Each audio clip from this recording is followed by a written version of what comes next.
Hi, everybody. Welcome to the Coaching Crowd podcast with me, Jo Wheatley, on my own as the podcast host today without Zoe Hawkins. But today I am joined by Tom Kellenver, and he is the founder and owner of Kellenver Coaching. He's also currently a psychology master's student. So we're going to learn a bit about Tom's experience of coaching, who he coaches, what his entry into coaching training was, his decision making, and hopefully bring to life for you, all the different potential routes that you've got into coaching. So, Tom, over to you. Tell us about your decision to train to be a coach. Okay, thanks very much, Jo. Thanks for inviting me onto the podcast. So my introduction to coaching was through having coaching myself. So if I rewind probably about 8 years ago, I was having some trouble at work. There was a growing sense of paranoia. I was being micromanaged at the time, which didn't help. And I was really struggling with productivity and struggling with worrying constantly what my manager thought I was doing.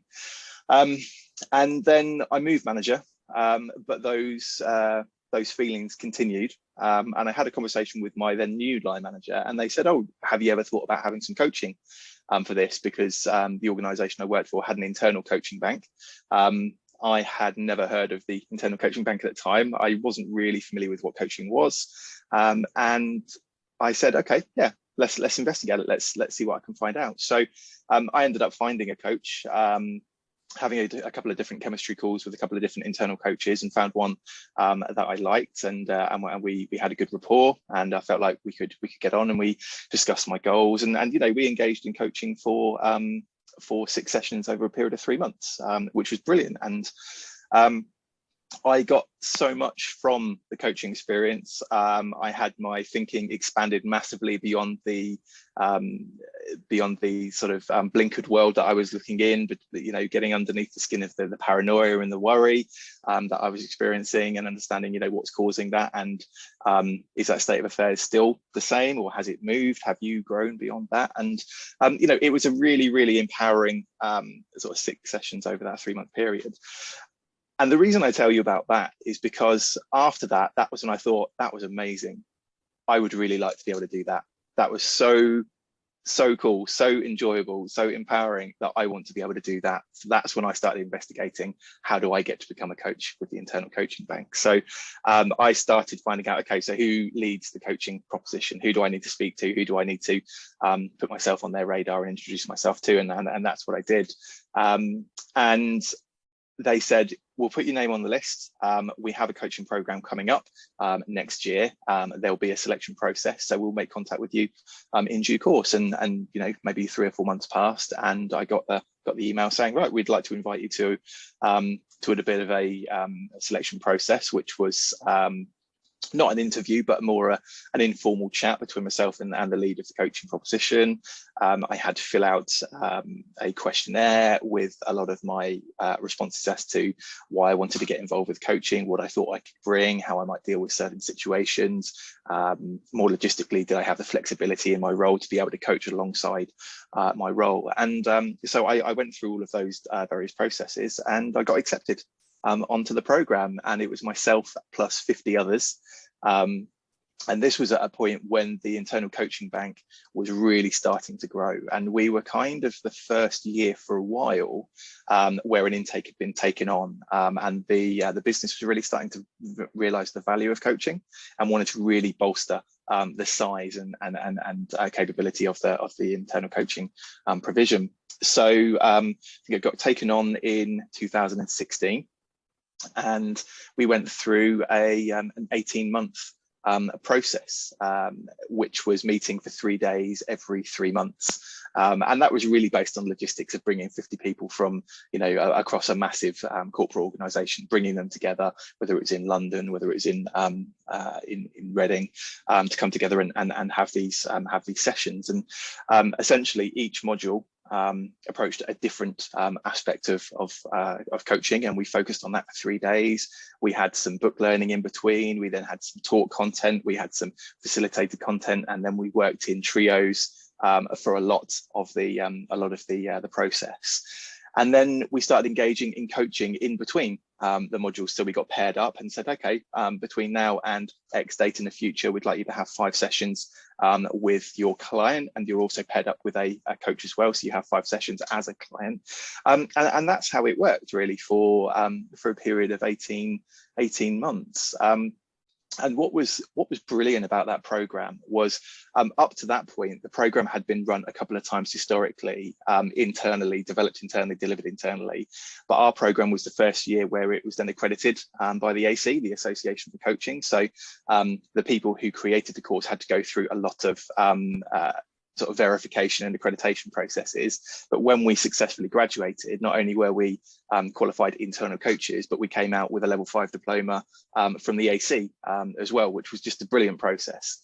And then we went out into the wider business, offering our services to anyone who wanted it. And that was the brilliant thing about the internal proposition, is that anybody from very senior management, the C-suite, the directors, all the way to the employees that were working on the shop floor, because we worked in retail, anybody could access coaching, and that was a key differentiator between a lot of other internal coaching propositions, that it was available to anybody.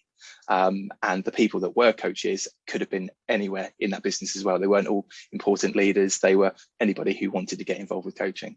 So hopefully that gives you a bit of an idea about how I got into it. It's great, and I think people listening will be thinking, wow, that sounds amazing. And if they don't have it in their organization, will probably think, oh, I wish we had that. And it's brilliant, to hear how successful internal coaching programs can be. And for you as a coach in training and wanting to contribute to the organization, to have that external verification of that external accreditation clearly means so much. So what impact did undertaking the training, as you say, coaching training programs have those elements of practicing as coach, but also as coachee, so you understand what the experience can be like as the coachee.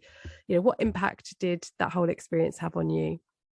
So it was a massive impact, because the training really focused on working on being a client first and foremost. So they said, in order to understand how to be a coach, you need to understand how to be a client. So we spent a lot of time in that client space, which was really, really beneficial, because not only did we get to understand what it's like to be a client, but we also got to bring some of our own things along. So it was like having coaching fairly solidly for 18 months, which was fantastic. So we got to work on a lot of our own stuff. And I always remember at the very beginning of the program, they said, when you're a client, just bring along something that is maybe a level 1 or 2, something fairly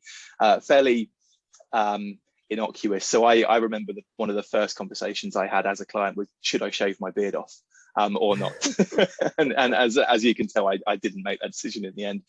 But as the coaching went on, and as we grew in our capability and our confidence as coaches, we were being encouraged to bring something a little bit more meaty along. So maybe bring along a 4 or a 5. And by the end, we were bringing along some significant stuff that we wanted to work on. So we really understood what it was like to be a client. And then once we had that good understanding of that just enhanced our ability to be coaches and to coach effectively. And then the third aspect that was brought in was how to be a supervisee as well. So there was a really, really strong focus on supervision within the organisation I worked in. So it was client, coach, and supervisee. So you kind of that triad completing the circle, so that not only are you delivering great work, you're also taking that reflection to your supervisor and continuing to improve and enhance yourself as a coach as well. So it was a fantastic process and a really big impact. And the other area that it really impacted me was my day job, because I worked as an L&D consultant. I facilitated learning, I worked with senior stakeholders. So to have coaching skills to complement my consultancy skills and my facilitating skills, it was a no-brainer. And so many people within the L&D function and the wider HR directorate were coaches. That's where a lot of the coaches came from, because it's a people profession. It made perfect sense. So yeah, suddenly my ability to probe in a class to get people to be able to share more with their peers, was enhanced through doing coaching. So it just enhanced everything to do with my with my role. And at what point did you decide to leave and set up your own coaching business? So I'd kind of made that decision quite a few years ago. And the reason was, I was getting to the point where I really, really loved coaching, but it was only ever a part-time gig. It was kind of like a job plus bolt on to my regular day job. And I was enjoying coaching so much, and I was working with loads of clients at the time that I was thinking, wouldn't it be amazing to do this full time? Rather than it being bolt on. I want to kind of swap the dynamic around, so coaching becomes the full time, and maybe the L&D becomes something that I do as a complementary discipline. And I'd kind of been thinking about this, and then a big restructure came along at work, and this was back in 2017. I entertained the idea, and then I didn't do it. I chickened out, and I stayed in the organisation, and I kind of rued that decision for about 6 months after the new structure had taken place.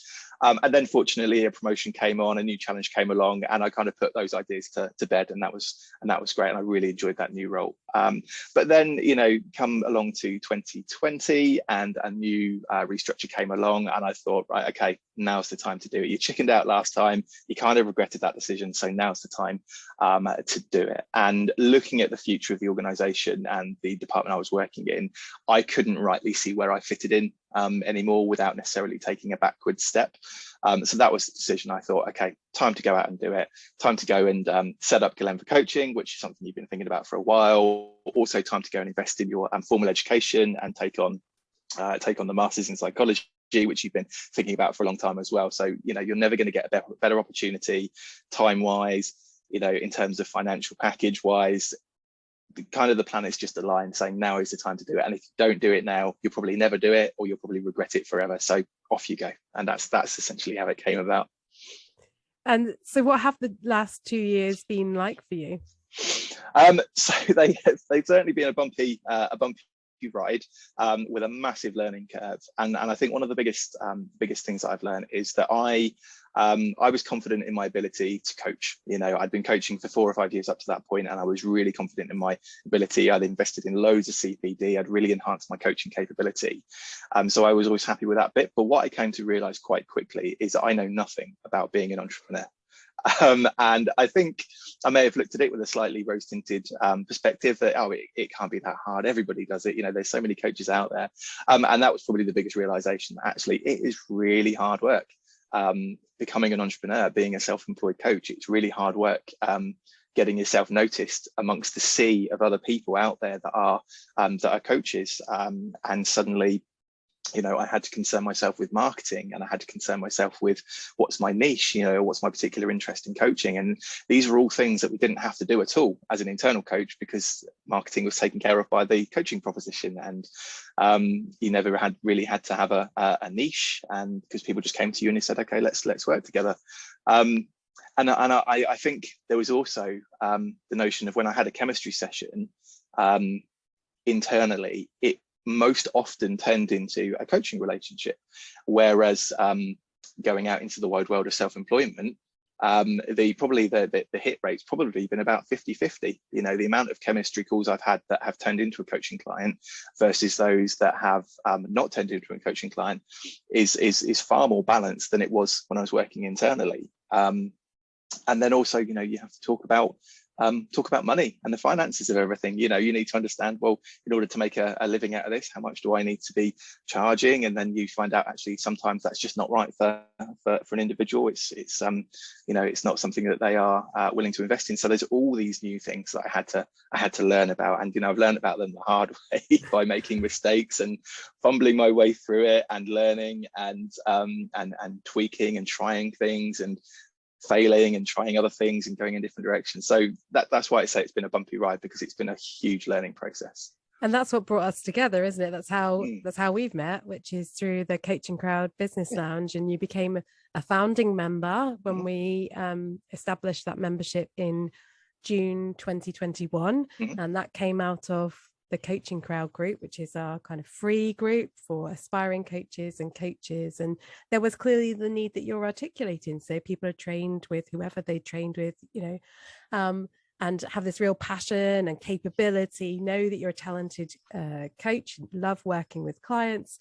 But how do you, as you say, get noticed, out there in the big wide world? So what's your experience been of being a member of the Coaching Crowd Business Lounge? So joining joining the Business Lounge was like a really easy decision to make. So I found the Coaching Crowd Facebook group, and I joined it, and that was to surround myself with a community that suddenly was lacking from leaving my employer. So suddenly I was no longer part of a 150 strong coaching community. I was kind of out on my own doing my own thing. So I was looking for something to replace that. And whilst I do enjoy my own company and working my own, I massively missed that sense of community, which is why I joined the Facebook group in the first place. And then I think when you and Zoe were starting to think about the Business Lounge, we started to run some sessions about, this is what we're doing. We're introducing a membership. I came along and I attended one of the sessions, and one thing that really sticks out to me is the mention of know, like, and trust. And know, like, and trust is something that now I've heard so many different people talk about, know, like, and trust. But at that point, it was the first time I was consciously aware of it. And I remember thinking, yeah, from hanging around in the Facebook group, I do know, like, and trust Zoe and Jo. So joining up to be part of a membership within that Facebook group, that makes perfect sense to me. So like I said, it was a really easy decision to join, because it was just going to tick so many boxes for me. And the know, like, and trust is so important, because I've been tempted by other products and other memberships where I've kind of retrospectively run that know, like, trust test, and actually they kind of fall short slightly on that element, or do I really know them, and so on. So in terms of the Business Lounge, easy decision, know, like, and trust. That's the reason I've come here, and the sense of community is fantastic. The resources that you get. And the online sessions that you run. I may not have been able to go to all of them live, but they're always there on Kajabi in terms of being able to catch up, and they're providing such value, because the amount of people that you seem to be able to bring together, the experts in their field are like really prominent people, really successful people in their particular spheres, and to be able to bring them together and say, we're going to talk about how to leverage LinkedIn, or how to connect with more clients, or how to start your own business. They just tick all the boxes for aspiring entrepreneur coaches. So that's why I'm here. Well, we try and bring in people who have a similar approach to business to us, but also sometimes a slightly different approach. But as you say, have that reliability, that trust factor. They are genuine experts in their field, and we recognize that we're on our own business journey and we've had our successes, but we aren't experts in all of these different things. And what we've tried to create is something that we wish that we had access to, going back 11 years, that we didn't. Whilst we had each other, your world can become quite small even within that, because you're still limited by what we were limited by our own knowledge at that particular time, and we love being part of the community ourselves. And that's a key thing, I think, is creating those communities that you want to be part of yourself. And I think we're very blessed with the people that do want to come and be part of those things. So if people have been listening to your story today, Tom, and thinking, I really like this guy, I can totally relate to what he's saying here, and I'd like to be able to connect with him, how can they connect with you? So probably the easiest way of finding me, well, there's two routes. You can have a look at my website, which is www.kelenva.com. You might need to look at the show notes for the spelling of Kelenva, because it may not be necessarily so obvious, but you'll be able to see that. Or you can find me on LinkedIn, and I do a lot of my business on LinkedIn. So on LinkedIn, I'm Tom White, Master NLP Practitioner. So you'll find me. Look out for the big beard. That is my signature. You'll be able to look at the little thumbnails of people when they come up in a search. And if you look out for a guy with white glasses and a massive beard, you'll be able to find me. And to be honest, both the website and the LinkedIn profile, I've designed them to be kind of an extension of myself. So if you went and had a look at either one, you'd get a really good flavour for who I am and what I'm about, and also slightly more formally, coaching offers and packages and so on. So I'd say those are the two easiest ways to find me. And do you have an ideal client, Tom? What are your packages? How do you tend to work with people? Yeah, so I tend to work with people on purpose. So I always imagined myself as my ideal client. And the reason I say that is because in 2020, when I was facing this restructure, I did a lot of work on what's my purpose. I had also hit 40 as well. So I was having a little bit of a miniature midlife crisis, thinking that I was halfway through life. I've been doing this for the last 20 years, but what else do I want to be doing for the next 20, 30, 40 years? So I work with people around working out what it is they want to do going forwards from wherever they are.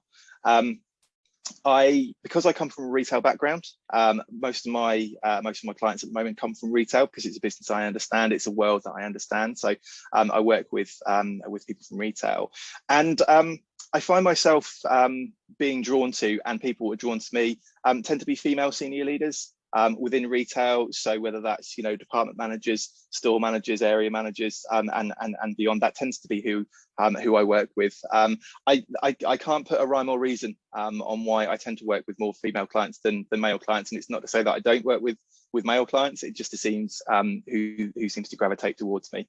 But hopefully that gives a bit of an ideal client. But my LinkedIn strapline will explain all of that as well. Yeah, so go and check Tom out. And if you're a coach and you're thinking, I'd like to be part of a community that can help to give me the stepping stones to grow my own business or to set up my own business, or I want to find out about that part of it before I even train to be a coach, because then I can work out if it's something I really want to do, then you might want to check out our book, actually, first of all, Deciding to Coach, which you can buy on Amazon, or you can join our Business Lounge group by going to igcompany.co.uk/lounge. Thanks again, Tom, for joining us. See you again soon. Yeah, thank you very much for having me, Jo. It's been my pleasure. Thank you.